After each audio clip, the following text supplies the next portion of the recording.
Donc, une deuxième partie où on va plutôt découvrir des projets qui visent à remettre la nature au cœur des villes. Donc, on va avoir des exemples très concrets dans des agglomérations autour de nous. Donc, je vais appeler peut-être les intervenants de la deuxième table ronde à nous rejoindre. Et je vais vous présenter une fois que vous serez à côté de moi. Allez-y.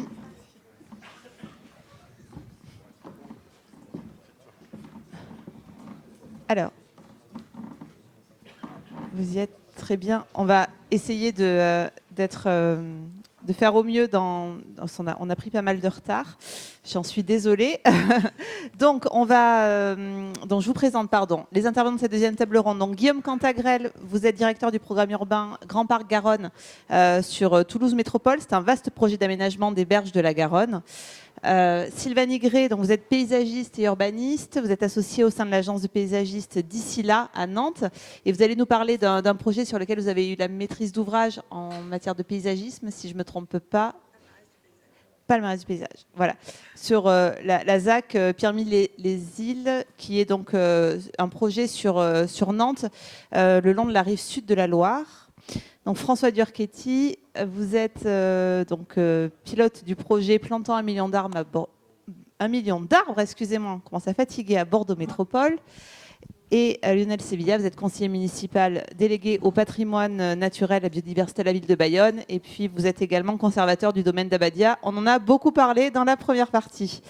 Donc on va peut-être commencer. Alors, peu importe, on va voir un petit peu vos différents projets. Donc, Guillaume Cantagrel, je pense, parce que vous êtes à côté de moi. Sauf si ça ne pose pas de problème pour la présentation, je pense que ça devrait être bon. Donc, oui. Alors, pour nous parler effectivement d'un projet qui est engagé depuis quelques années maintenant, donc un grand projet d'aménagement, Grand Parc Garonne. Est-ce que vous pouvez déjà nous présenter rapidement ce projet? Alors je suis désolée, du coup on joue un peu la montre, oui. Mais alors bonsoir, merci de nous inviter pour partager un retour d'expérience peut-être un peu plus positif que c'est vrai que cette première table ronde.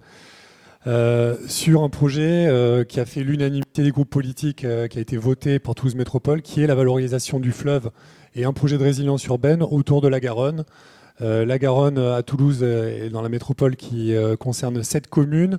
C'est un territoire de 32 km de linéaire fluvial. 7 communes, donc Toulouse, Blagnac, Beauzelle, etc.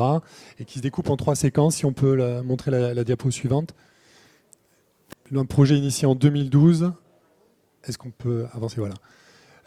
Avec un thème fort véritablement qui est de renforcer l'identité de la métropole toulousaine et de fédérer les communes et les élus, donc avec un travail de concertation initial à partir de 2012 qui s'est traduit par un plan guide avec 3 grandes séquences.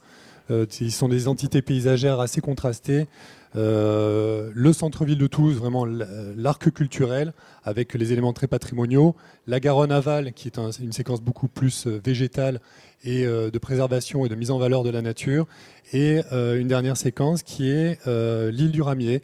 L'île du Ramier, alors si on va sur la diapo suivante, qui est un territoire fluvial en reconquête avec la transformation de ce qui est la friche de l'ancien parc des expositions en grand parc urbain pour les Toulousains.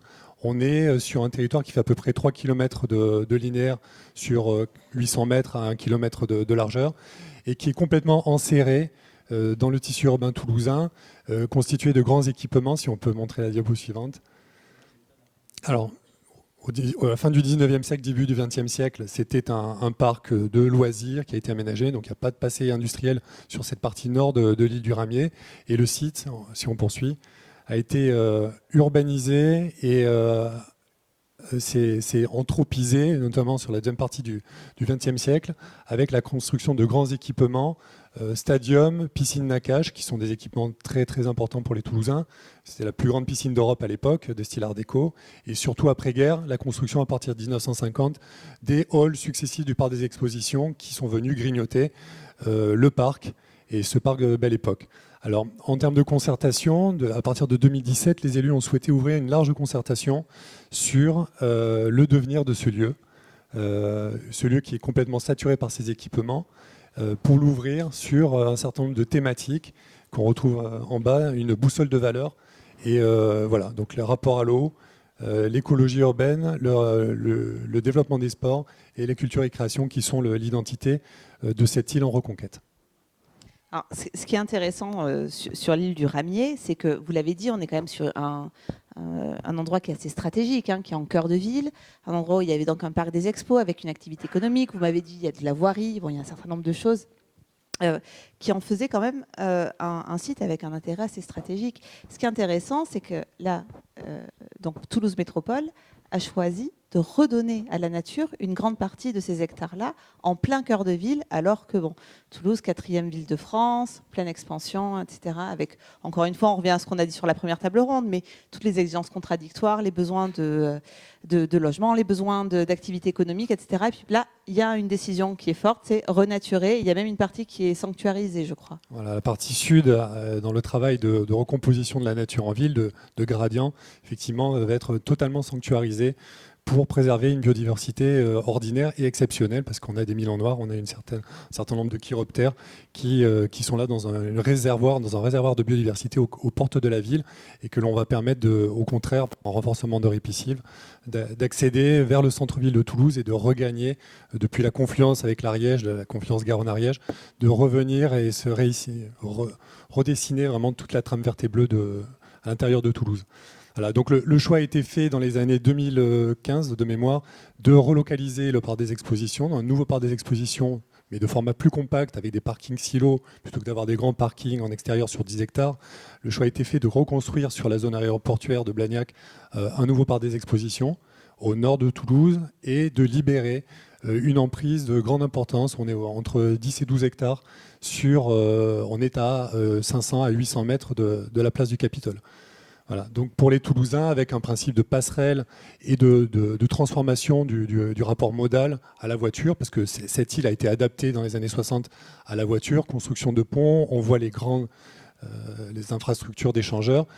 L'idée, c'est véritablement de revenir avec la création de 4 passerelles vers une île et une île-parc beaucoup plus apaisée. Alors, il y a un point aussi, c'est Toulouse, et comme les autres métropoles, est soumis aux effets des îlots de chaleur qui se renforcent avec l'accélération du changement climatique, l'été caniculaire qu'on a vécu. Donc là, on est sur une solution d'adaptation fondée sur la nature pour lutter aussi contre... Absolument. Alors, je vais vous demander à la régie d'avancer un petit peu dans le diaporama. Donc, voilà, issu de la concertation, la traduction spatiale sous forme d'un plan guide avec des espaces renaturés, des espaces de sport et de loisirs qui sont conservés, si on peut avancer. Et en effet, aujourd'hui, l'îlot de chaleur, donc ça c'est une thermographie de 2020, pendant l'été, on voit des zones absolument en surchauffe sur cette île, liées à la présence d'enrobés, de béton, de construction métallique, et avec un effet de dissipation sur les quartiers riverains. Donc tout l'enjeu, c'est la végétalisation comme outil puissant de lutte contre les eaux de chaleur urbains, et c'est ce qu'on appelle, dans le cadre des métropoles, une solution d'adaptation fondée sur la nature. Alors, on va de toute façon revenir après sur votre projet, on va parler des autres, mais je me tourne vers François Durchetti, parce que qui est pour évoquer un autre exemple de solution d'adaptation fondée sur la nature à Bordeaux. Donc Bordeaux, comme Toulouse, est une ville qui subit de plein fouet les effets du changement climatique, avec là aussi des étés de plus en plus chauds, de plus en plus longs. Donc, vous pilotez le projet 1 million d'arbres en 2030, qui fait un petit peu écho à un autre projet qu'avait Bordeaux il y a quelques années. C'était Bordeaux Métropole, ville millionnaire en 2030. Et là, c'est un autre million que vous visez, c'est le million d'arbres. Donc, alors, vous pouvez nous dire pourquoi cette décision, en tout cas ce projet a été mis en œuvre, et puis de la même manière, est-ce que c'est une volonté de répondre, d'apporter de la fraîcheur, d'apporter des solutions adaptées de la nature pour lutter contre les effets du réchauffement climatique à Bordeaux? Alors oui, l'opération s'appelle Plantons 1 million d'arbres. C'est effectivement un clin d'œil au projet de la métropole millionnaire, qui était le slogan de nos élus il y a 10 ans, où l'idée c'était de développer la métropole pour qu'elle soit sur un rang européen plus important, l'arrivée du TGV qui mettait Paris et Bordeaux en 2 heures, enfin une volonté de se développer qui était très affichée et qu'on affiche beaucoup moins aujourd'hui. Et les orientations politiques aujourd'hui, c'est plus 1 million d'arbres ou l'adaptation de la métropole. Effectivement, c'est le dérèglement climatique qui est là. Alors, la métropole de Bordeaux continue à prendre des habitants, continue à se développer. On a un peu les mêmes soucis que ce que j'ai entendu ici. C'est attractif, donc les prix augmentent, on a des problèmes de congestion. Enfin, il y a plein de sujets, donc il faut s'adapter aussi à cette attractivité. Mais il faut aussi rendre la ville adaptable. Puisque oui, les températures augmentent et les étés sont caniculaires. Et la ville de Bordeaux est classée UNESCO et s'appelle la ville de pierre, mais c'est une ville de pierre qui devient de plus en plus invivable pendant les canicules. Donc effectivement, le végétal, c'est une des solutions finalement les plus simples et les plus efficaces pour adapter toutes nos villes à ces effets du dérèglement climatique. Et donc ça se développe partout, donc à Toulouse, mais à Bordeaux, mais partout en fait. Partout en France, partout en Europe, partout dans le monde. Singapour, ils ont un projet d'1 million d'arbres. New York avait un projet 1 million trees. Enfin, la végétalisation des villes, ça devient une évidence. Alors ce qui est fou, c'est que 18e siècle, 19e siècle, les gens qui faisaient les villes mettaient des arbres. Le Bordeaux classique du XVIIIe siècle, il y a des allées plantées, il y a des jardins publics qui avaient été pensés. Haussmann, quand il a refait Paris au XIXe, il a fait des promenades plantées, il a fait des parcs, des jardins, tout ce qu'on voit de Paris, où le patrimoine arboré est dessiné, c'est Paris XIXe. C'est-à-dire qu'il y avait cette vision, cette volonté de rendre la ville vivable, et il n'y avait pas le dérèglement climatique. Et puis il y a eu le XXe siècle où on a tout fait pour la voiture. C'est le siècle mécanique. Maintenant, on est dans l'époque numérique et on se détache de plus en plus de la nature. Et donc, on voit bien qu'il y a un grand retour à ce que l'anecdote, c'était les enfants qui, quand on leur demande ce qu'ils veulent faire dans la ville, ils veulent planter des arbres. Et on sent bien que c'est nécessaire, c'est un besoin naturel. Donc, les arbres, ils sont essentiellement pour adapter les villes à la chauffe, parce que ça a plein de vertus, c'est l'ombre, c'est l'évapotranspiration, etc. C'est aussi pour réintroduire de la nature en ville. On va créer des trames, des continuités, donc ce sont des êtres vivants déjà. Ce sont aussi des abris, des habitats pour les autres espèces vivantes. Donc c'est un autre enjeu, c'est la perte de biodiversité. Donc il faut faire en sorte que les zones riches en biodiversité puissent se connecter et donc par des plantations, par de la renaturation des villes, on contribue à tout ça. Et puis le troisième enjeu, c'est de rendre les villes attrayantes, parce que c'est aussi des éléments de beauté et de qualité. Donc c'est aussi des projets de paysage. Donc en fait, l'arbre est une solution qui est assez fantastique, puisqu'elle touche énormément de possibilités pour embellir, pour rafraîchir et pour rendre plus viables nos espaces, puisque la question aujourd'hui, c'est l'habitabilité. C'est comment on s'adapte et comment on peut rester dans nos villes. Parce qu'en 2003, la canicule, c'est plus une question de confort, en fait, c'est une question de santé publique. Il y a eu 15 000 morts sur mortalité de la canicule 2003, c'est 15 000 morts. Et cette année, j'ai vu passer des chiffres, je ne sais pas s'il y a des chiffres vraiment officiels, mais il y aura une surmortalité aussi. Donc en fait, c'est une urgence. Et donc voilà. Donc nous, nos élus ont décidé de lancer le slogan 1 million d'arbres, un peu en clin d'œil avec la métropole millionnaire. C'est sur 10 ans. Il y a 800 000 habitants sur la métropole, donc l'idée, c'est aussi à peu près un arbre par habitant. C'est aussi l'idée de dire que tout le monde doit être embarqué dans le projet. Chaque habitant peut planter des arbres, chaque entreprise sur le territoire, chaque institution. Enfin, c'est comme sur les questions climatiques. La collectivité elle-même peut faire des choses avec ses moyens propres, mais il faut aussi que l'ensemble de la société soit embarqué dans ce projet-là. Donc voilà, dans ce titre générique-là, il y a tout ça. Il y a le fait que nous, on plante des arbres sur les projets d'espace public, sur ce qu'on maîtrise. On incite les opérateurs à le faire et on incite aussi, on développe des outils de mobilisation citoyenne pour que ça soit fait un peu partout. Alors, j'ai une question pour tous les deux et même pour tous les trois en fait, puisque je viendrai vers vous, pardon. Qu'est-ce qu'on plante comme type d'arbre? Et je vous pose la question parce que on a une végétation qui existe aujourd'hui sur nos territoires, et puis on sait que dans 20 ans, dans 30 ans, le climat de Toulouse ne sera plus le climat de Toulouse. Vous m'avez parlé du climat de Athènes et Tunis. Voilà, Bordeaux, on avait tendance à dire que Bordeaux sera à Séville en 2050. Bon, bref, on sait que les climats vont changer énormément. Il y a la question de l'adaptation des espèces. Donc, dans les arbres que vous plantez aujourd'hui, est-ce que vous privilégiez les essences locales ou est-ce que vous essayez d'anticiper finalement celles qui vont s'épanouir dans un climat qui sera totalement différent de celui qu'on connaît aujourd'hui? Oui. Je vais dire que la solution est protéiforme en fait. Il n'y a pas de solution unique et on fait en fonction du contexte pédoclimatique et surtout de la nature des sols.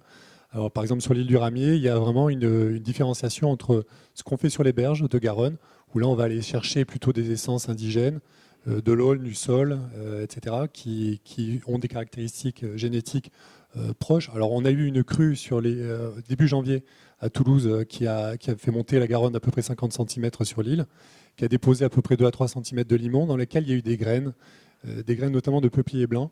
Et ces graines se sont donc semées sur des prairies, je parlerai après la prévégétalisation, du préverdissement, mais ces graines aujourd'hui font des tiges de quasiment 4 mètres de haut par endroit. Donc on va essayer de garder, de transplanter, de mettre en jauge ces plants-là pour ensuite aller les replanter sur des ripisylves dégradés.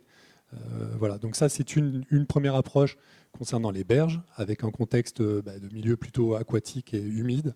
Et puis après, quand on est en plein centre de l'île, à 400 ou 500 mètres des berges, on est sur, certes il y a une nappe phréatique, une nappe alluviale dessous, mais elle est loin. Et il faut des essences qui vont résister à la sécheresse. Et là, on est sur un panachage, et donc une recombinaison entre des essences locales et des essences plus méditerranéennes.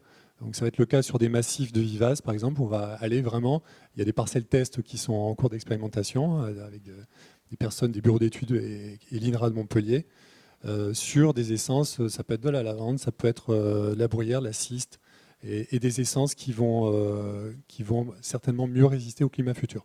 Donc on ne joue pas la compétition, il y a vraiment l'adaptation à des contextes pédoclimatiques particuliers en ville. Merci, on se partage les micros. Sur Bordeaux Métropole, où en plus on est sur des espaces très différents. Hein. Vous m'avez expliqué, il y a d'un côté, il y a ce qu'on va planter en cœur de ville, hein, sur la ville de Pierre, Bordeaux, et puis la partie la plus dense, la plus urbanisée.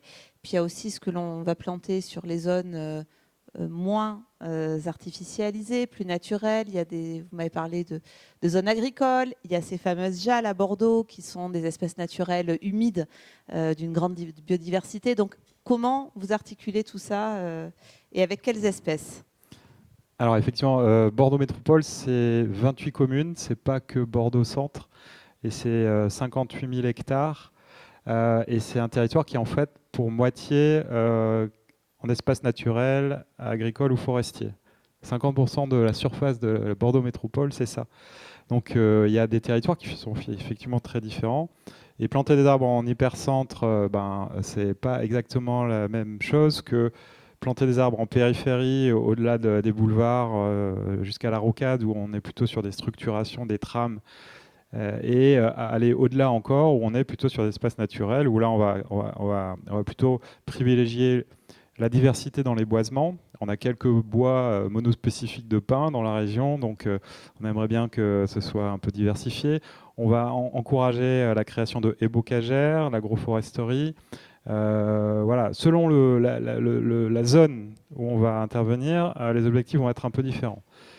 Et on travaille avec un paysagiste à la conception d'un plan paysage à l'échelle de la métropole qui permettra de définir des couronnes concentriques et des territoires de projet qui auront des palettes et des identités végétales un peu différentes. Et puis pour répondre à votre question, oui, alors il y a un grand débat. Au départ, moi quand je suis arrivé, on disait il faut planter que des espèces du label végétal local. Ça, c'est un label qui garantit que les plants ils sont génétiquement adaptés au territoire parce qu'ils sont locaux et ils sont collectés. Il y a tout un processus qualité pour bien vérifier que les graines soient collectées localement. Et donc, on dit c'est génétiquement adapté au territoire, donc ça va bien s'adapter. Et puis après, on va discuter avec les chercheurs de l'INRAE. On a un pôle de l'INRAE à Bordeaux, là, des spécialistes de la forêt. Et eux, ils nous disent, bah ouais, mais le végétal local, c'est assez récent comme label, mais c'est déjà dépassé. Parce que les espèces locales ne vont pas être adaptées en 2050, en 2100. Il va falloir aider à la migration des espèces. Parce que les arbres, ils se déplacent, mais pas avec des températures qui augmentent aussi vite. Dans la vraie vie, si les températures augmentent, c'est assez lent. Et donc, les forêts, elles se déplacent petit à petit, génération après génération. Sauf que là, ça va tellement vite qu'il faut les aider à migrer. Et donc, c'est un peu comme à Toulouse, on ne va pas nacher, c'est-à-dire qu'on va utiliser des plants locaux, mais on va aussi commencer à utiliser des espèces plus méditerranéennes. Voilà. Mais en fait, c'est une expérience. Les gens de l'INRAE testent des choses. En fait, on est en train de tester quelque chose qu'on n'a jamais vécu. Oui, Donc, c'est complètement inédit. Oui. c'était complètement inédit ce qu'on vit. Donc, on fait des tests et nous, on va financer une thèse avec l'INRAE pour étudier ce qu'on appelle la forêt urbaine, c'est-à-dire le parc arboré de la métropole, justement pour voir comment survivent, comment réagissent les arbres en milieu urbain. Et l'hypothèse qu'on fait, c'est qu'en milieu urbain, on est un peu à l'avant-garde, c'est-à-dire qu'il fait encore plus chaud qu'alentour. Les contraintes, les agressions sont encore plus dures que dans la nature environnante. Et donc, c'est peut-être des précurseurs, enfin c'est peut-être des espèces, des individus qui vont pouvoir nous apporter des informations sur le reste. Alors, je vais me tourner justement vers Sylvain Migré, parce que vous, donc sur cet aménagement de la ZAC de Pierre-Mille-les-Îles sur la métropole de Nantes, vous allez justement très loin dans plus que la réflexion, dans les tests, dans l'expérimentation des espèces végétales que vous pouvez implanter sur ce secteur. Alors, avant, peut-être pour nous éclairer en quelques mots sur cette ZAC et ses spécificités, parce qu'on est vraiment sur le lit de la Loire, ce fleuve sauvage qui passe par Nantes. Est-ce que vous pouvez nous présenter un peu le projet ? Alors, on a quelques images, je ne sais pas si on va pouvoir les voir. En tout cas, donc la ZAC Pierre-Mille-les-Îles, c'est un site assez similaire, enfin, en tout cas aux problématiques de métropole, c'est-à-dire c'est un site industriel en cœur de métropole qui est aujourd'hui peu ou plus utilisé. On a notamment la grande parcelle là, que l'on voit au milieu, ce sont des anciens abattoirs qui n'existent plus, qui ont été démolis récemment, mais qui sont à l'abandon depuis 20 ans. Et donc, on a toute une zone, c'est la rive sud de la Loire, et puis toute la ville de Nantes, globalement, qui se recompose autour du fleuve, de l'île de Nantes. Donc, c'est quand même une grosse mutation dans le rapport au fleuve qui est en train de se construire. Peut-être on peut passer les slides qui suivent. Voilà. Encore. Voilà. Juste pour dire de quoi on part en fait, et c'est quoi les lieux en fait qui sont un peu le démarrage de ces réflexions. C'est-à-dire que nous aujourd'hui, la commande que l'on a de la part de nos élus nantais, c'est sur ce site. Alors là, l'installation, c'est un site d'urbanisme temporaire, enfin transitoire, éphémère, là, qui est installé pendant quelques années. Mais c'est 15 hectares de concassé béton. Donc en fait, on a un lieu c'est un îlot de chaleur. Plus quoi. Voilà, au cœur de la métropole. Et à partir de ça, la feuille de route, c'est comment fait la ville nature demain à Nantes, voilà, et comment on construit de manière biosourcée, viable, enfin voilà, et tout ça dans une économie et dans un caractère qui soit réplicable. Et nous, la dimension de la commande sur ce qui se passe à Pierre-Mille-les-Îles ne doit pas être le quartier de l'innovation bobo, pour lâcher le mot qui vient le plus vite, bobo avec des logements qui sont beaucoup plus chers qu'ailleurs.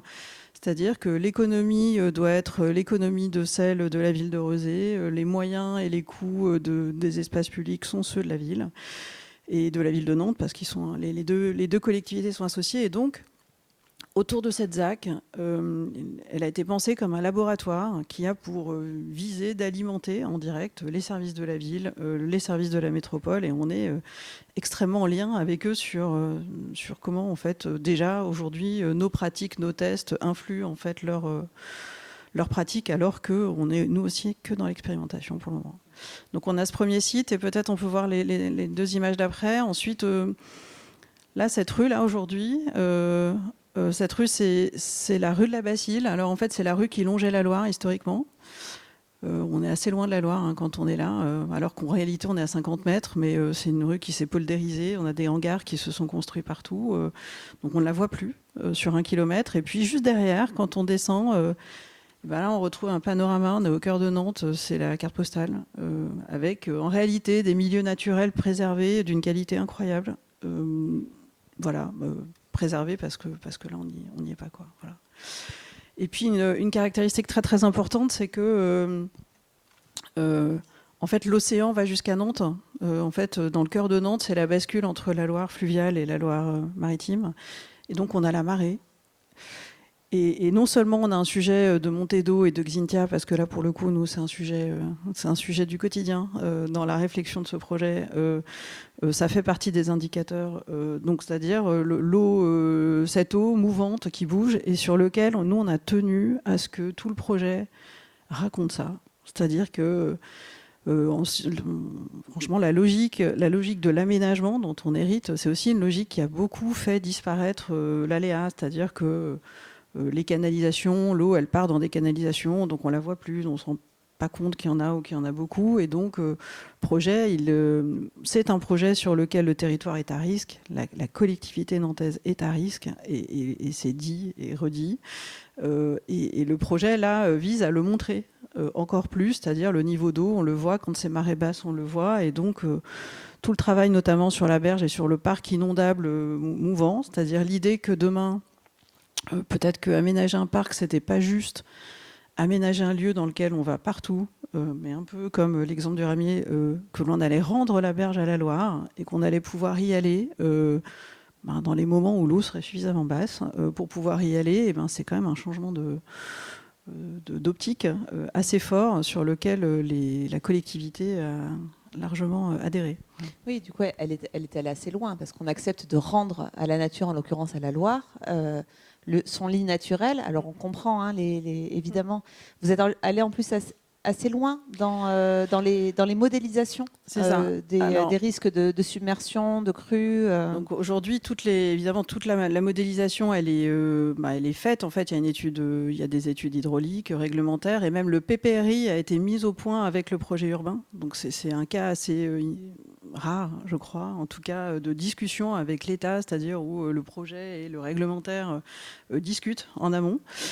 Donc ça, c'est un des premiers fondamentaux. Et puis l'autre, de manière générale, en fait, on nous a demandé un projet, alors on va dire un projet de quartier, donc ça c'est peut-être plutôt classique, mais en même temps, on nous a demandé un projet de transition écologique qui nous a mobilisés sans doute plus que le projet de quartier encore. Et dans lequel on a, nous, regardé aussi en se disant, mais en fait, aujourd'hui, quand on pense ce quartier-là, on pense le quartier tel qu'il sera en 2050. Hein. En fait, nous, celui qu'on va construire, c'est...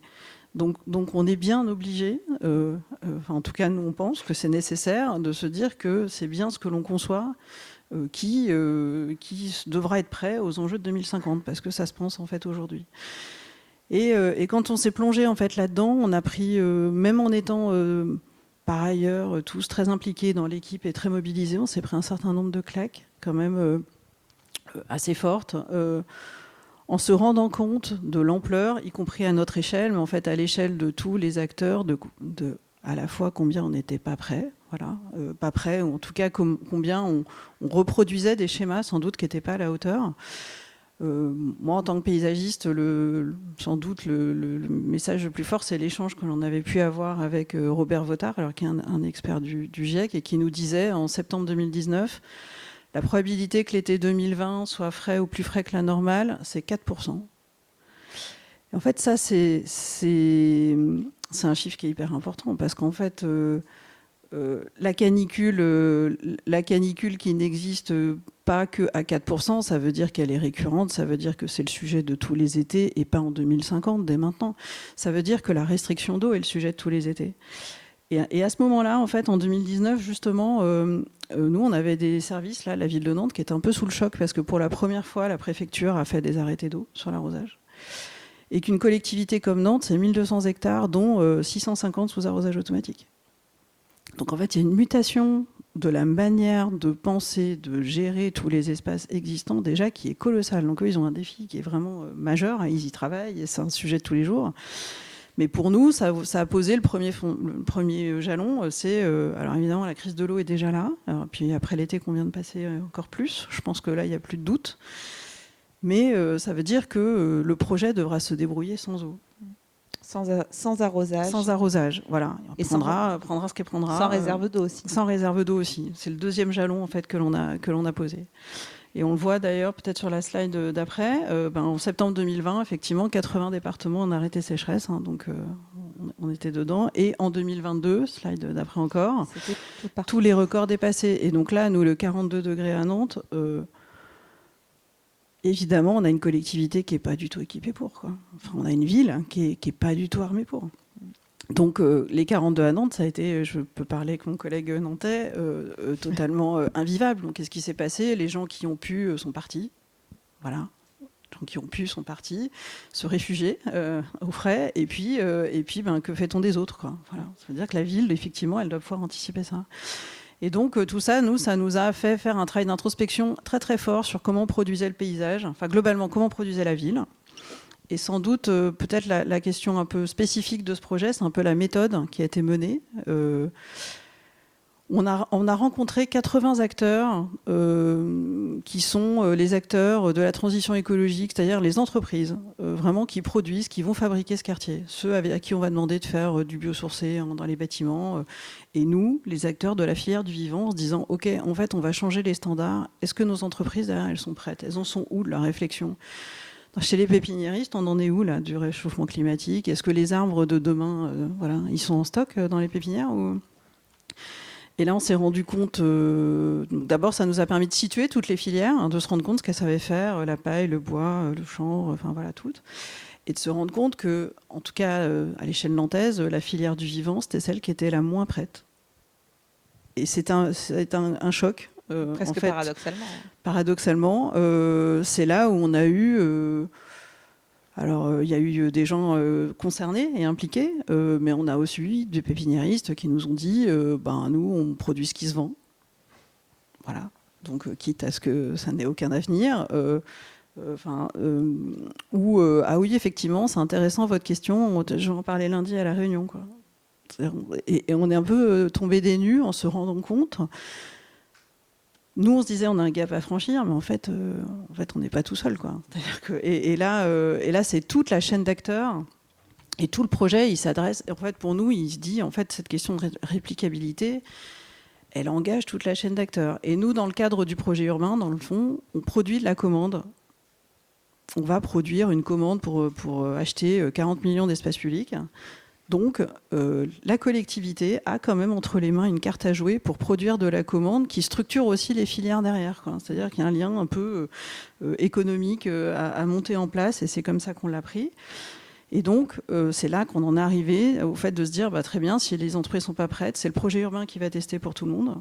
Donc aujourd'hui, il y a des tests. Alors c'est tout au fond du PowerPoint parce qu'il y a beaucoup trop d'images, mais en tout cas qui sont faites. Et vous avez testé notamment les espèces végétales natives, entre guillemets. Nous, c'est ça. Alors, on a effectivement les mêmes réflexions que mes voisins sur le végétal local ne suffit pas. Il faut anticiper en fait des choses plus au sud.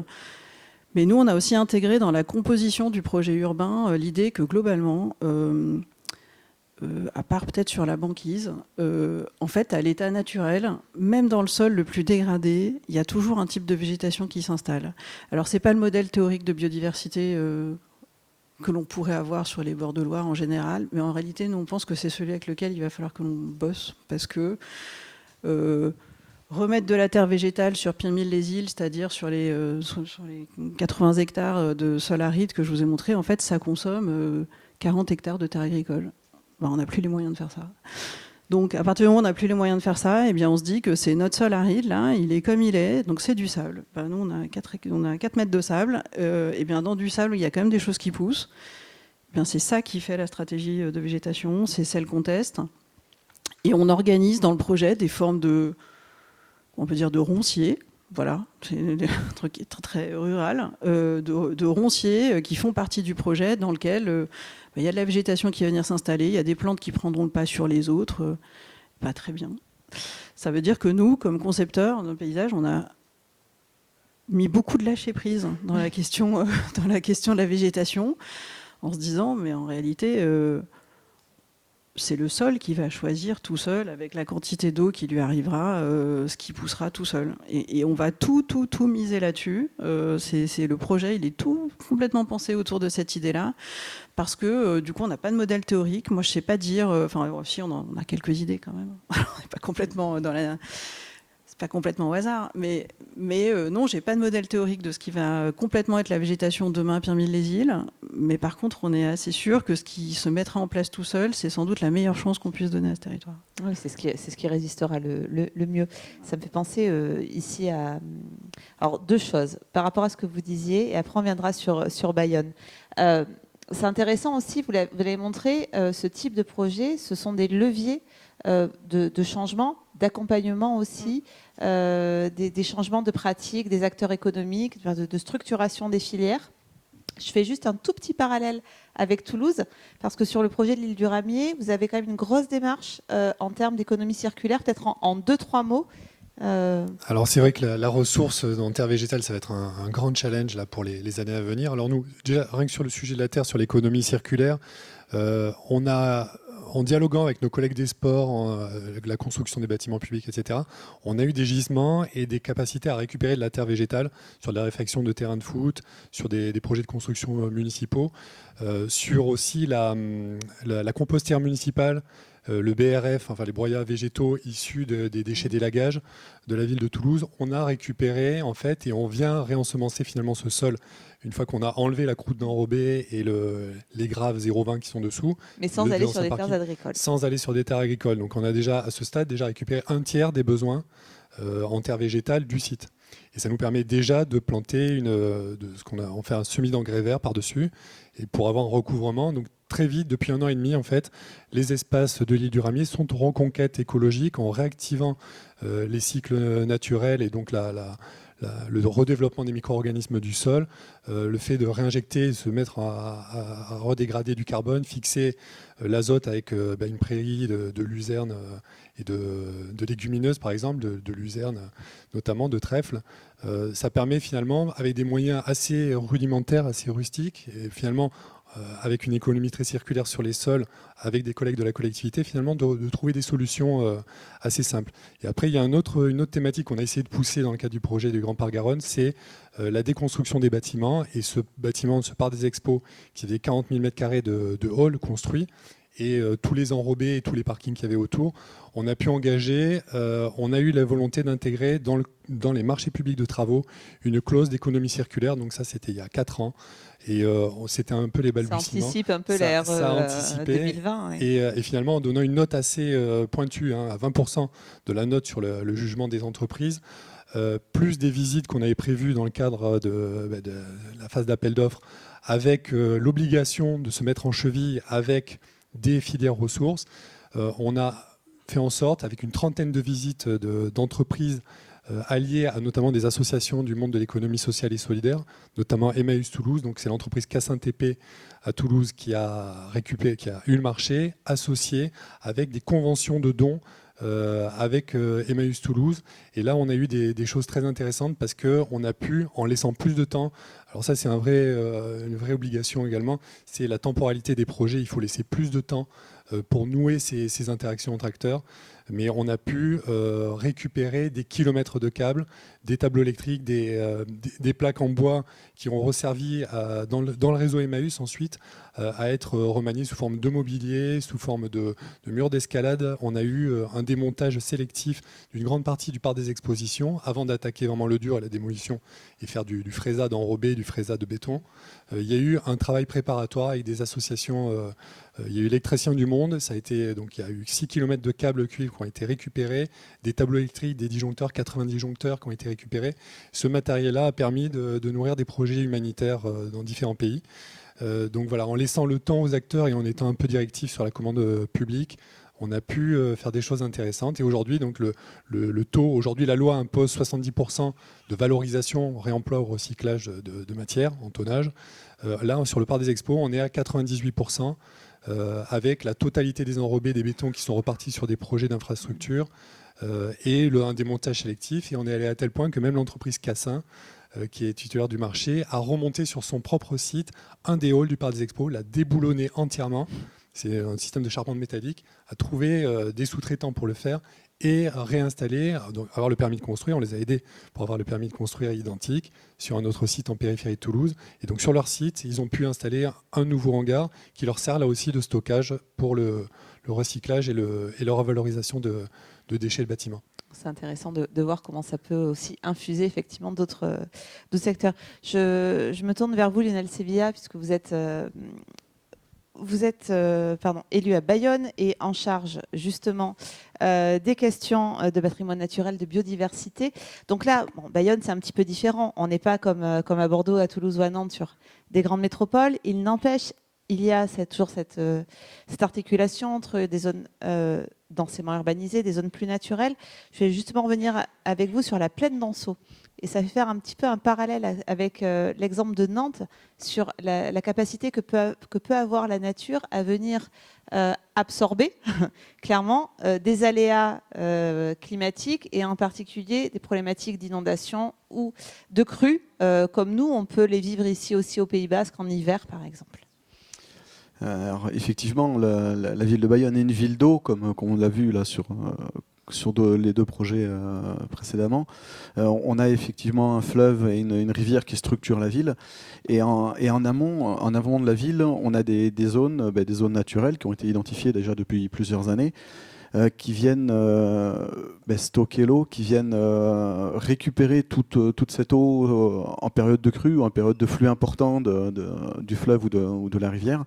Et cet espace qui vient stocker toute cette eau préserve le centre-ville des inondations, donc d'un impact fort sur l'activité économique et l'activité sociale. Mais aussi, il y a un point nourricier, puisque ces zones-là, ces zones inondables sont quand même des zones très très riches sur le plan environnemental, sur le plan écologique, et qui sont réalimentées par les limons réguliers au moment des crues et des inondations. Et alors, on entend parler aujourd'hui d'un classement de cette zone. Alors c'est un classement patrimoine... pardon. Je m'y perds. Réserve naturelle. Réserve naturelle, excusez-moi. Donc, alors pourquoi ce classement? Qu'est-ce que ça va apporter concrètement? Alors depuis plus d'une vingtaine d'années, la ville de Bayonne travaille sur la préservation de cet espace-là. Il y a eu une mutation agricole, puisque c'était une plaine globalement avec de la monoculture de maïs, de la populiculture. Donc c'était une valeur économique, une valeur sociale qui était forte à cette époque-là. Et petit à petit, on a mené ce terrain vers une mutation différente, en réintroduisant ou en revalorisant des prairies humides, en revalorisant des boisements humides, des boisements de ripisylves, des zones de roselières, qui ont une valeur environnementale, qui ont une valeur écologique, puisque aujourd'hui on a des espèces protégées qui ont réinvesti ces territoires-là, ces espaces-là. Donc on peut y retrouver l'anguille, la loutre, les visons, le vison d'Europe. Donc c'est vraiment des espèces à forte valeur.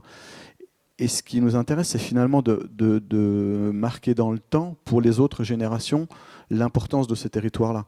Et donc, en allant vers une protection nationale, vers une reconnaissance nationale de cette valeur environnementale de ce territoire, en classant finalement ce territoire-là, ce périmètre-là, en espace naturel, en réserve naturelle nationale.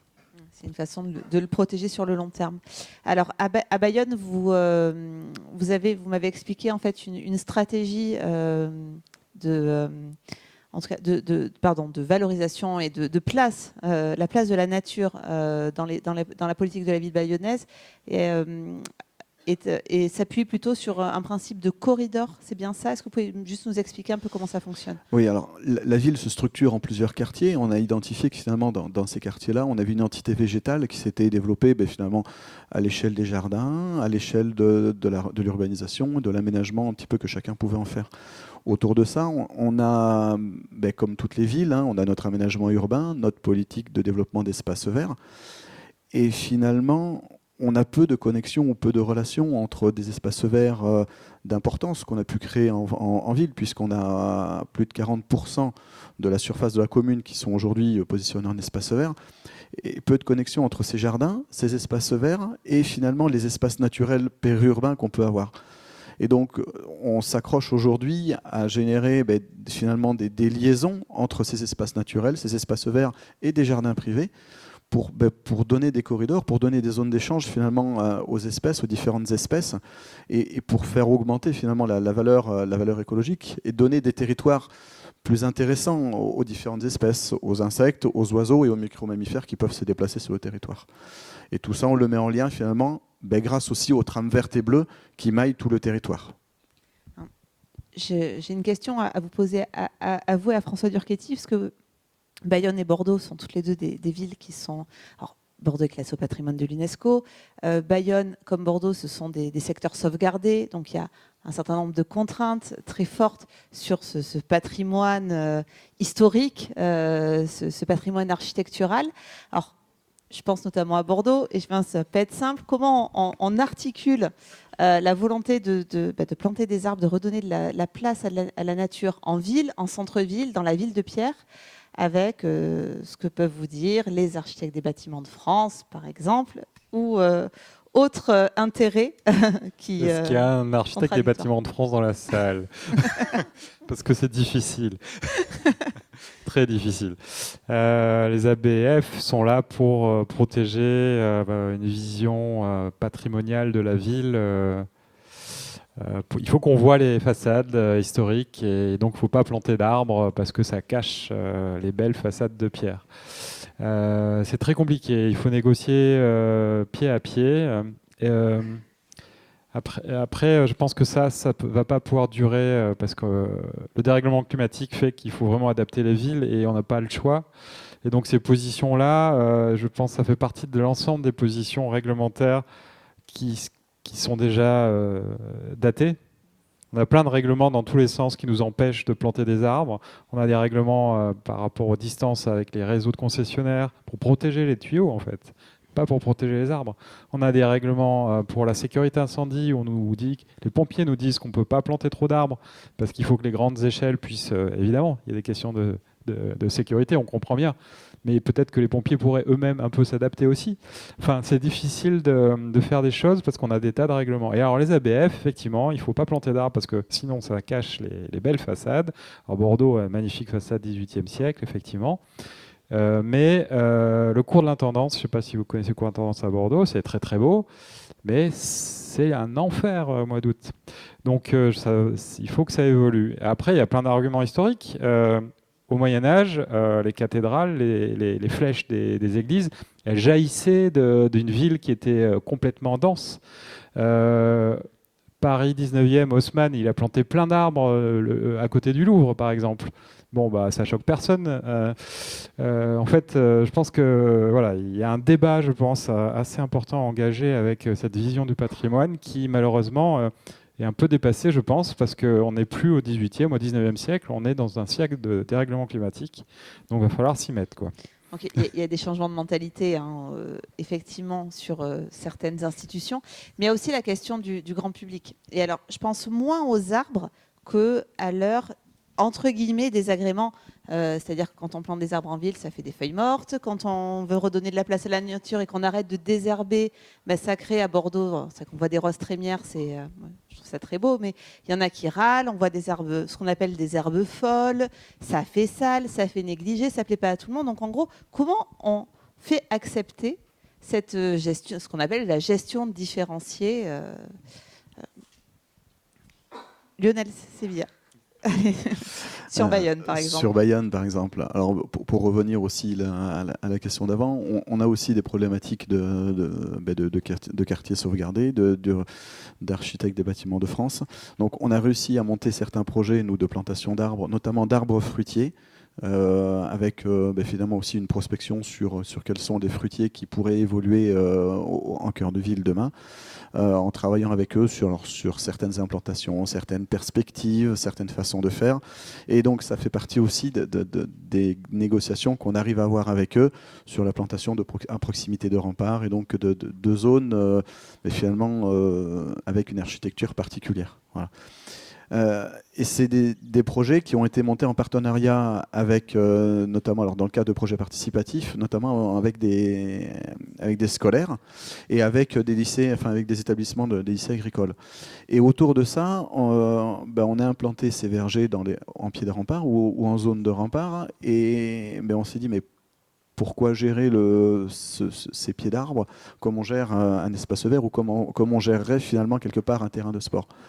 On a intégré aussi une forme de gestion différenciée autour de ce verger urbain, qui sera demain accessible à tous, en ayant finalement, oui, des secteurs, des zones tondues régulièrement, avec une fréquence très intense, et d'autres zones où on laisse finalement les graminées, on laisse les graminées évoluer de façon naturelle.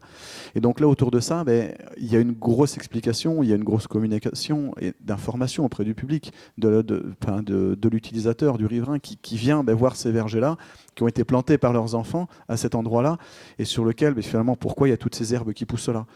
Et donc c'est aussi toute une explication autour de l'évolution du climat, autour des zones de chaleur, puisque plus on va avoir de végétal qui va se développer au pied des arbres ou au pied finalement de toutes ces plantes grimpantes qu'on peut avoir en centre-ville, on aura demain moins besoin d'apport d'eau, moins besoin d'arroser. Et donc c'est aussi une gestion de l'eau, de la ressource en eau qu'on a et qui va être là une contrainte, qui sera une contrainte demain dans ce secteur-là. Donc c'est aussi, oui, beaucoup de pédagogie, mais aussi derrière, c'est une forme d'acceptabilité et de gestion différente. Oui, moi je voulais compléter sur... je ne sais pas si on peut mettre juste la toute dernière image de la présentation qu'il y avait, mais pour montrer... nous, on mesure le pouvoir du test et du prototype, parce qu'en réalité, alors on prototype aussi des questions de sol, des mélanges de graines, des mélanges d'arbres, je sais pas quoi, tout ça, enfin voilà, tout, donc vraiment de l'ingénierie, ce qui nous donne de la technique, mais en fait, nos prototypes, on les a fait comme des jardins qui sont accessibles au public.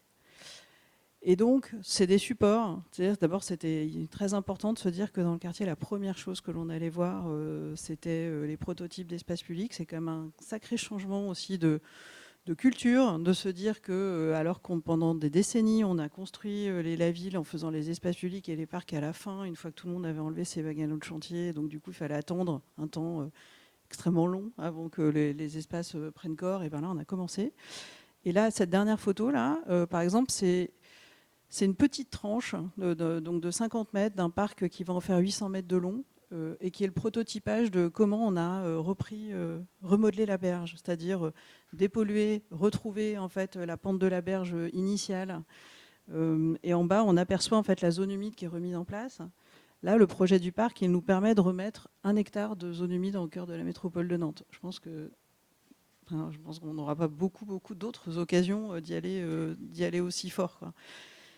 Et ça, en fait, ce lieu-là, il est en accès. On a fait plein de visites l'été, et l'expérimentation est disponible. Ça veut dire que nous, on croit vraiment que le travail qu'on est en train de faire, nous, pour s'outiller aussi, plus on le communique en fait aux gens, au public. On n'a eu que des gens qui étaient très très intéressés, en fait, des gens un peu inquiets, qui ont gardé, qui nous ont dit d'abord sur l'autre site, oulala, les arbres ils sont plantés hyper serrés. Parler de pourquoi on était allé chercher des lisières forestières, pourquoi on avait besoin d'ombre tout de suite, pourquoi on ne pouvait plus prendre le risque quand on mettait la même essence d'arbre sous toute une rue. Le jour où il était malade, on perd 20 ans pour retrouver de l'ombre dans une rue. Pourquoi ? Et en fait, de se dire qu'aujourd'hui, nous là, aujourd'hui, les promoteurs, ils sont en train de faire des dossiers de consultation pour répondre à faire des îlots. Donc le quartier, il n'est pas là du tout.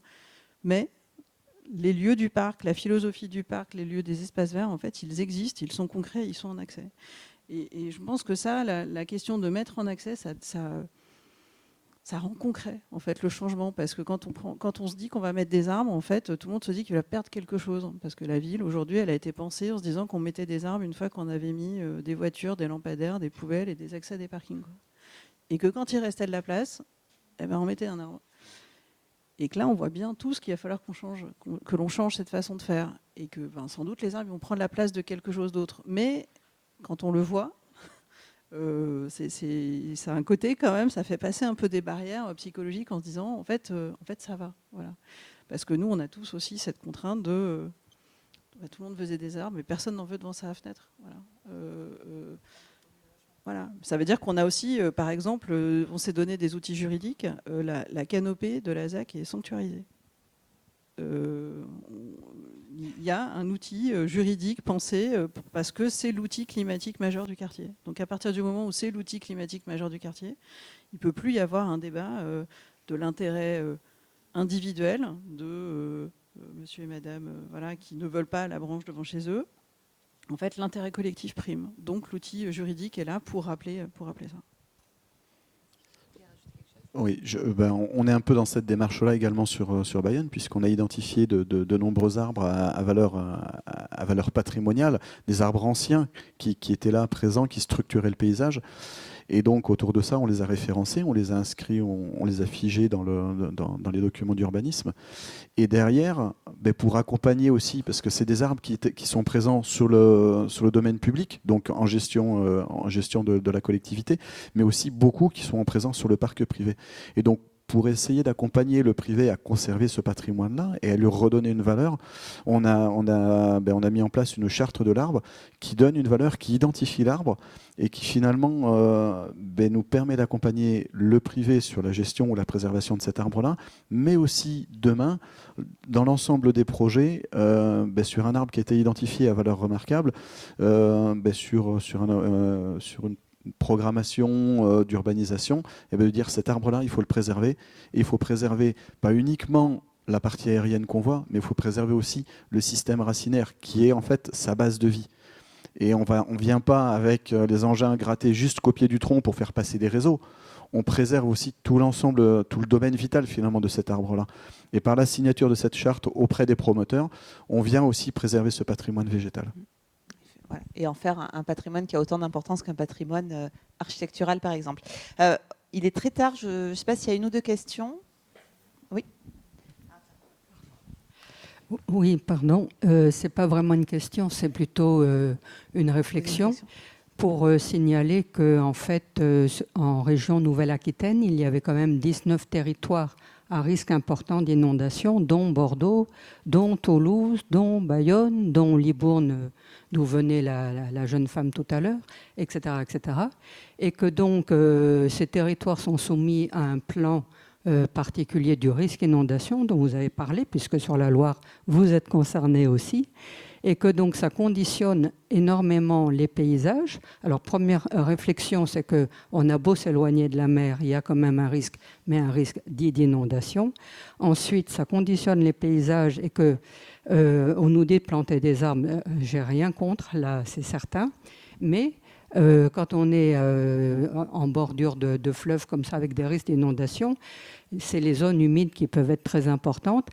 Et elles contribuent également à apporter leur pierre à l'édifice, si je peux dire, en termes de rafraîchissement pendant l'été. Parce que quand on parle de réchauffement climatique, certes, il y a la température, mais il y a le régime pluvial dont on n'a pas trop parlé ce soir, mais qui est excessivement important et qui conditionne donc les paysages et le choix des plantes qu'on pourrait mettre éventuellement ou pas après en place, quoi. Voilà. Quelqu'un veut réagir peut-être juste, ou s'il y a peut-être une autre question pour parce que...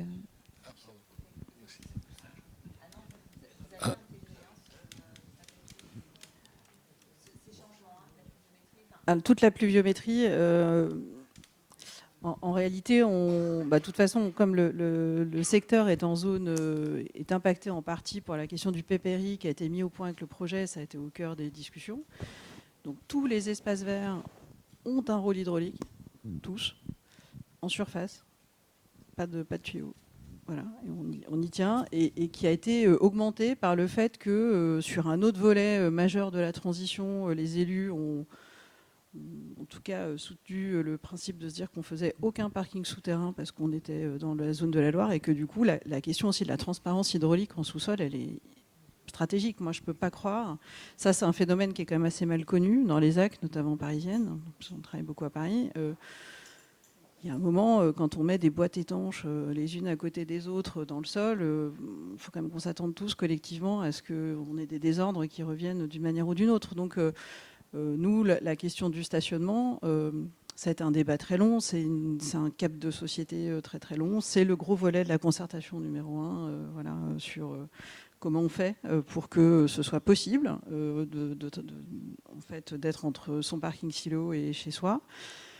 Le projet est lauréat d'un AMI qui s'appelle Démonstrateur de la ville durable, donc ça nous permet d'aller encore plus loin sur ces sujets, et donc on va construire des immeubles vélo cargo compatibles, c'est-à-dire où on peut monter son vélo cargo jusqu'à sa cuisine, peu importe là où on arrive. Enfin, il y a des choses à creuser, quoi, vraiment à réinventer pour que effectivement ce soit possible. La plupart du temps, quand on a, là le site dont je vous parle, on est en plein dans Nantes, quoi. Vraiment, il y a le tramway qui arrive le long. On est dans un territoire dans lequel il peut s'entendre que la voiture peut se passer. Enfin, on peut se passer la voiture dans un territoire comme celui-là, quoi. Voilà. Moi, j'avais une question à la dame de Nantes. Vous avez dit vous s'appuyer sur le vivant, mais vous n'avez pas évoqué le problème des plantes exotiques envahissantes. Et on a des cas ici. Prenez le quai Saint-Bernard sur la rive droite de Bayonne, où la nature, oui, on s'est appuyé sur un vivant, mais qu'on ne souhaitait pas spécialement. Et la deuxième question, alors peut-être je me trompe, mais dans le rapport du GIEC, j'avais vu des scénarios de la montée des eaux. Et il me semblait que votre coin était très impacté. Je crois même qu'il y avait un scénario où Saint-Nazaire se retrouvait en île. Donc, où j'ai pas compris, mais j'ai pas vu comment cette montée des eaux était intégrée à votre projet. Parce que apparemment, chez vous, là, ça remontait très très loin. Ouais, hein. Oui, complètement. Alors, Voilà. le règlement de plan de prévention du risque inondation, là, sur la Loire, ces données d'entrée, c'est le CAC Xynthia, en considérant que le niveau de l'eau serait relevé de plus 1 mètre à Saint-Nazaire. Donc, le cumul des deux. Donc, c'est des altimétries qui sont extrêmement élevées, qui sont beaucoup plus élevées en réalité que tout ce qu'on a sur les secteurs. Tous les anciens secteurs, le petit village de Trentemou, toutes les anciennes, tout le monde est exposé au risque d'inondation à Nantes, clairement. Donc, elle a déjà existé. Moi, j'en parlais tout à l'heure. Moi, j'ai des bureaux dans un secteur sur lequel on retrouve des cartes postales où en 1910, il y avait de l'eau jusque-là, quoi. Donc, je pense que, Colin le disait tout à l'heure, mais la question en fait du risque inondation qui va arriver est présent. Et en même temps, avec un autre biais qui est la métropole de Nantes est une des métropoles les plus exposées au manque d'eau. Parce que toute la métropole et tout le département en fait est alimenté en pompant dans l'eau de la Loire parce qu'on n'a pas de nappe souterraine. Et si vous avez tous vu les images de cet été de la Loire à Varades, c'est-à-dire à 40 km de Nantes, vous avez tous vu qu'on n'était quand même pas bien, quoi. Voilà, collectivement. Et que du coup les sujets et c'est vrai que je pense que c'est pas facile de trouver comment partager collectivement ce double risque qui est le risque de l'inondation et le risque du manque d'eau, et parce qu'en réalité on va passer sans doute de l'un à l'autre de manière perpétuelle dans le quotidien. Moi je suis nantaise, voilà, je vois bien que ce sujet va arriver, quoi, clairement. Et sur les plantes exotiques, alors le travail en tout cas qui a été fait, nous on a des sujets de renouée du Japon, majoritairement là, sur la Loire. Voilà.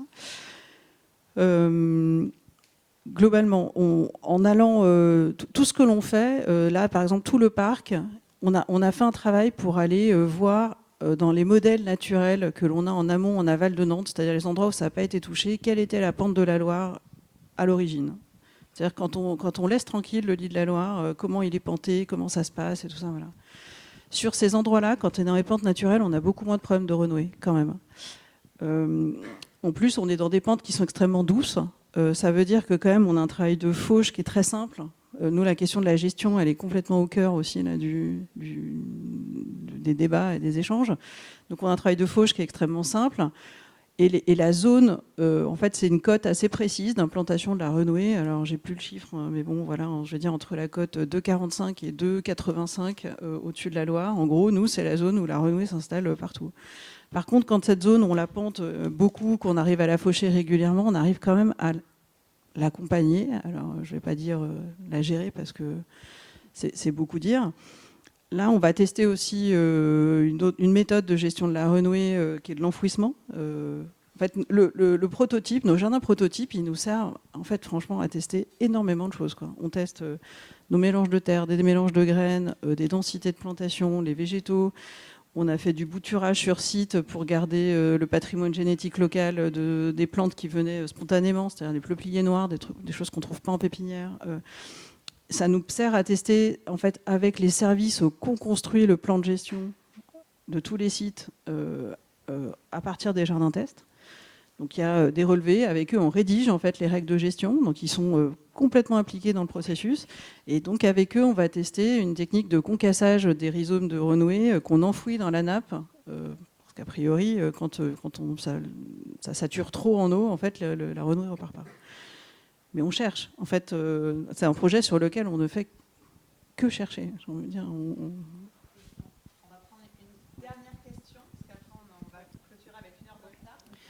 Alors, ça ne sera pas vraiment une question, mais ça sera la poursuite d'une conférence qu'on a donnée il y a 2 jours dans le cadre de la Semaine du climat à Mouguer sur un scénario de transition écologique urbain. Une petite remarque sur la renouée du Japon. Ces racines seraient un des remèdes contre la maladie de Lyme. Alors, exploitons-la en la déracinant. Autre remarque, donc, le scénario qu'on a présenté avant-hier, le scénario Ericopolis, est un scénario qui a été étudié pendant 40 ans sur 145 critères de transition écologique. Construire des bastilles bioclimatiques passives du XXIe siècle. À partir d'un prototype de bâtiment qui contient 7 couches, 3 couches d'habitation sur 1 ou 2 couches d'activité, 1 couche de parking souterrain, alors ça mérite débat, et 1 couche au fond de récupération de l'eau de pluie. Parce que Nantes, comme toutes les métropoles françaises, ont une particularité qu'on n'a pas au Pays Basque. Toutes les métropoles françaises et toutes les capitales européennes ont une pluviométrie d'entre 650 et 850 litres d'eau au mètre carré. Nous sommes à 1500, c'est-à-dire que nous sommes au double. Mais il a été dit précédemment qu'il fallait adapter notre urbanisme et nos logements au chamboulement climatique, aux canicules. On a eu dans mon village 44,5 degrés. On est encore au-delà des 42 degrés de Nantes, que je connais bien. Je connais très bien Nantes, Toulouse et Bordeaux parce que j'étais étudiant dans les 3 villes. Et donc, je vois très bien ce que ça peut donner dans ces villes minérales. Mais 44,5 degrés dans ma commune, qui est aux portes de Bayonne. Et ça, c'est terrible parce que c'est la température la plus élevée jamais enregistrée dans l'Hexagone. Donc nous anticipons ça dans nos scénarios depuis très très longtemps parce qu'on les voit venir, on voit l'accélération. Et dans le scénario Ericopolis, l'Ondokoetche est une maison qui est composée de 7 couches, dont 3 couches d'habitation, mais il y a un jardin suspendu sur le toit.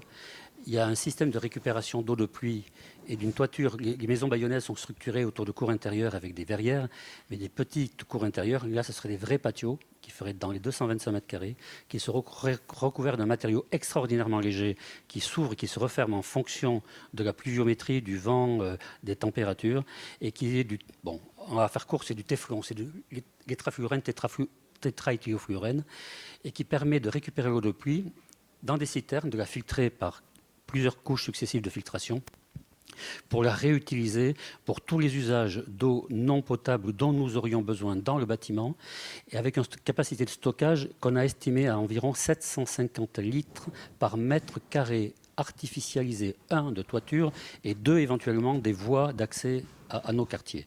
Le fait qu'il faut récupérer cette eau pour la réutiliser, parce que chez nous, la végétation fera partie intégrante du bioclimatisme de l'habitat, notamment les façades végétalisées. Je vais donner une indication. Un arbre, pour une personne, pour produire de l'oxygène, on a besoin de 125 mètres carrés de surface foliaire. Pour des plantes grimpantes, 14 mètres carrés suffisent. La combinaison des deux nous permettra de rendre de l'oxygène au quartier, de protéger les murs de la surchauffe en été et du froid en hiver, mais également il faudra quand même l'alimenter en eau, parce que sinon cette capacité bioclimatique, on la perdra. Et donc, et les capacités nourricières aussi des plantes qui seront autour, il y aura des jardins, des barrières potagères, etc.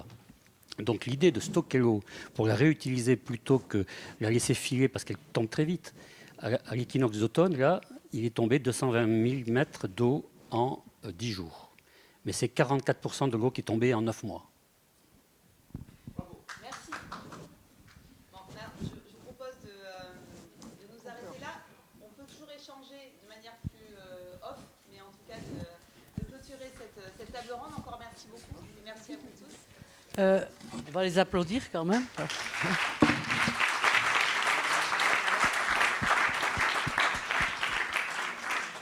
Alors je vais faire très court parce qu'on a passé beaucoup de temps. Simplement, vous remercier pour votre présence. Il y a un buffet qui nous attend. Remercier les intervenants. Et je pense que c'était très riche. Vraiment, les 2 tables rondes étaient très riches. On a appris beaucoup de choses. Je voudrais juste aussi remercier les services de l'agglomération. Parce que, plus particulièrement quand même la direction de la transition énergétique, écologique et agglomération citoyenne. Et la directrice m'en voudra pas si je remercie particulièrement Maïté Audrey, parce que le succès de cette 2e édition, et je crois qu'il est au rendez-vous, leur doit beaucoup. Voilà, donc merci à elle et à eux.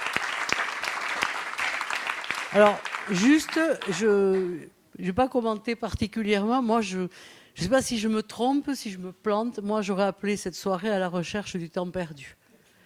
Et ce temps perdu, comme gentiment les 2 maires, je ne sais pas, ils avaient l'air énervés de dire que j'avais sonné le tocsin souvent. Je ne suis pas la seule. Et c'est assez dramatique d'ailleurs. Le temps qu'on a perdu, le manque d'anticipation. J'ai beaucoup tenu qu'à cette conférence, il y ait quelqu'un qui nous apporte un éclairage sur les conséquences psychologiques. C'est quelque chose qui me tracasse depuis longtemps, parce que je pense que c'est impossible. D'abord, ça va être difficile de faire des deuils, et ça va être aussi impossible de voir des configurations de pays qu'on connaît bien, voire de la map monde, qui changent sous nos yeux sans qu'inconsciemment on soit percuté par ça. Alors, je ne vais pas assombrir particulièrement encore la soirée, mais les 3 ans qui se sont passés sont assez préoccupants, vu l'accélération des phénomènes qui nous percutent. Mais il n'y a pas si longtemps, on se faisait traiter d'amiche de la Terre. Bon, moi, je veux bien garder le titre parce qu'il ne me déplaît pas trop. Mais cette constance à vouloir ignorer ce qui allait nous arriver, alors qu'on le répète depuis 40 ans, nous mène aujourd'hui pas vers le mur, mais un peu dans le mur. Et cette obligation qu'on va avoir maintenant de réagir d'une façon dont le temps nous est compté, avec des complexités administratives qui ne vont pas nous aider, parce que le conflit que vous avez, il est avec aussi les services de l'État. Je ne sais pas s'il y en a dans la salle, mais je le dis partout. Voilà, bienvenue.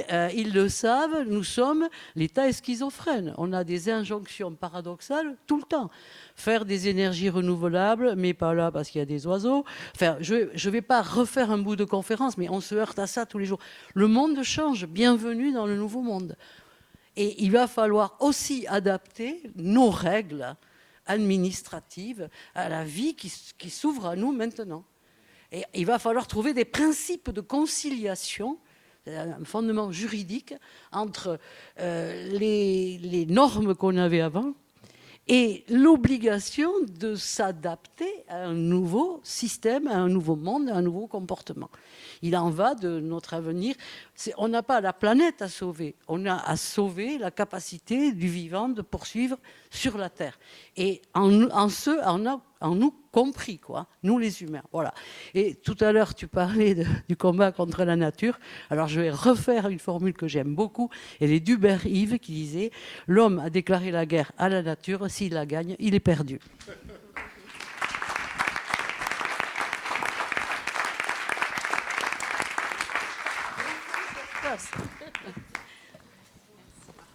Alors